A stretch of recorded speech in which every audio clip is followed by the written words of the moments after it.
नमस्कार किसान भाइयों, मैं सूर्यदेवल फिर से हाजिर हूँ आपके अपने चैनल एग्रीकल्चर गुरुजी में।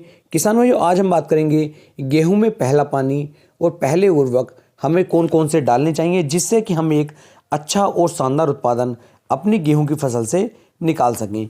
क्योंकि लगभग इस समय पर 30 से लेकर 35% जो किसान भाई हैं वे गेहूँ की बुआई कर चुके हैं अब तक, और कुछ जो किसान भाई हमारे रह गए हैं वे किसान भाई अभी गेहूं की बुआई करेंगे। क्योंकि जिन किसान भाइयों के पास जो हमारा पेढ़ी गन्ना खड़ा हुआ है वे किसान भाई पहले अपने पेढ़ी गन्ने को गेरेंगे और उसके बाद वो गेहूं की बुआई करेंगे। क्योंकि सभी किसान भाइयों के पास जो है वो ज़मीन खाली नहीं है।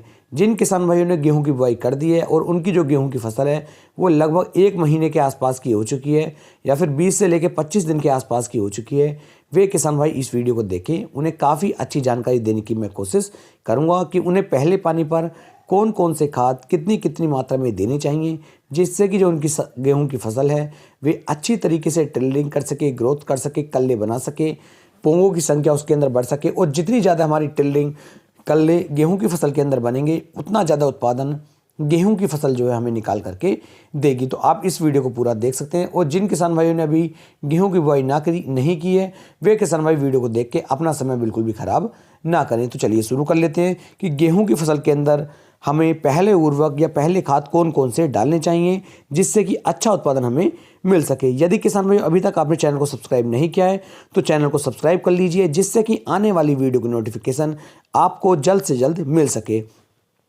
किसान भाइयों, हमारा गेहूं के एक दाने से लगभग 8 से लेकर 10 कल्ले बड़े आसानी के साथ हमें मिल सकते हैं। लेकिन यदि हमें इससे भी ज़्यादा कल्ले बढ़ाने हैं तो हमें कुछ उर्वरक ऐसे हैं, कुछ खाद ऐसे हैं, कुछ तत्व ऐसे हैं कि उनका उपयोग करना होगा। यदि हम एक पौधे से, एक गेहूं के दाने से 13, 14, 15 कल्ले तक निकाल सकते हैं तो ज़्यादा तगड़ा उत्पादन हमें देखने को मिलेगा। लेकिन किसान भाइयों, ज़्यादा कल्लों के लिए हमें ज़्यादा मेहनत करनी पड़ेगी और ज़्यादा उर्वरकों की मात्रा भी लेनी पड़ेगी। तो कौन कौन से उर्वरक ऐसे हैं हमारे मार्केट के अंदर जिनका उपयोग करने के बाद जो हमारी गेहूं की फसल है अच्छी तरीके से टिल्डिंग कर सके। तो सबसे पहले तो निर्भर करता है किसान भाइयों कि हमने गेहूं की बुआई के समय पर कौन कौन से उर्वरक कितनी मात्रा में डाले हैं। क्योंकि कुछ किसान भाई ऐसा करते हैं कि वो डीएपी की मदद से बुआई करते हैं, कुछ एनपीके की मदद से, और कुछ किसान भाई ऐसे हैं जो कोई भी खाद नहीं डाल पा रहे, चाहे उन्हें खाद ना मिला हो इस कारणवश या फिर उनकी जो व्यवस्था है उस कारणवश। तो यदि ऐसी दिक्कत है कि आपने कुछ भी नहीं डाला है तब तो किसान भाइयों पहले पानी पर आपको थोड़ी सी मेहनत करनी पड़ेगी और थोड़ी सी लागत लगानी पड़ेगी। लेकिन जिन किसान भाइयों ने एनपीके या फिर डीएपी की मदद से गेहूं की बुआई की है उन किसान भाइयों को ज़्यादा मेहनत या फिर ज़्यादा लागत लगाने की आवश्यकता नहीं पड़ेगी। क्योंकि नाइट्रोजन, फास्फोरस और पोटास इन तीनों को तो लगभग सभी किसान भाई गेहूं की बुआई के समय पर डालते हैं। तो इस समय पर किसान भाई जो हमारे खाद ज़्यादातर बचते हैं वो किसान भाई सल्फर का महत्व यहाँ पर सबसे ज़्यादा देखा जाएगा। उस सल्फर के साथ साथ किसान भाइयों एक खाद और ऐसा है, यदि उसका उपयोग भी आप यहाँ पर कर लेते हैं तो बहुत ही शानदार टिल्डिंग गेहूं की फसल आपको निकाल करके देगी। तो सबसे पहले बात करते हैं सल्फर के बारे में कि सल्फर का क्या महत्व है और सल्फर की कितनी मात्रा हमें अपनी गेहूं की फसल के अंदर डालनी चाहिए। तो यहाँ पर किसान में जो हमारी सल्फर है, सल्फर यहाँ पर आपको बेंटोनाइट सल्फर का उपयोग कर लेना चाहिए पहले पानी पर आप बिल्कुल जो हमारी पाउडर फॉर्म वाली सल्फर होती है उसका उपयोग ना करें। क्योंकि हल्की सी हमारी गेहूं के ऊपर यदि ओस लगी हुई है और आपने पाउडर फॉर्म वाली सल्फर का उपयोग किया तो हमारी जो सल्फर होगी वो गेहूं के ऊपर चिपक जाएगी और पत्तों को फिर वो जला सकती है।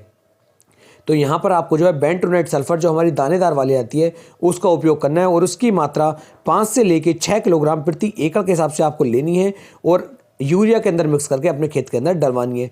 लेकिन साथियों, इसके साथ साथ आपको जो है अपने खेत के अंदर बायोवीटा का उपयोग और करना है। बायोवीटा किसान में एक ऐसा खाद है, एक ऐसा उर्वरक है जिसके अंदर वो सभी पोषक तत्व मौजूद हैं जो हमारी गेहूं की फसल के लिए बहुत ही ज़्यादा उपयोगी है। इसकी मात्रा की बात करूं तो लगभग 4 से लेकर 5 किलोग्राम प्रति एकड़ के हिसाब से आपको बायोवीटा ले लेनी है दानेदार वाली। और इसके साथ में ही किसान भाइयों आपको 5 से लेकर 6 किलोग्राम सल्फर लेनी है और 30 से लेकर 35 किलोग्राम यूरिया भी आपको यहाँ पर लेना होगा। और इन तीनों को किसान भाइयों अच्छी तरीके से मिक्स करने के बाद आप अपनी गेहूं की फसल के अंदर इसे डाल सकते हैं। लेकिन यहाँ पर एक बात और आती है कि क्या सिंचाई से पहले डालें या फिर सिंचाई के बाद डालें।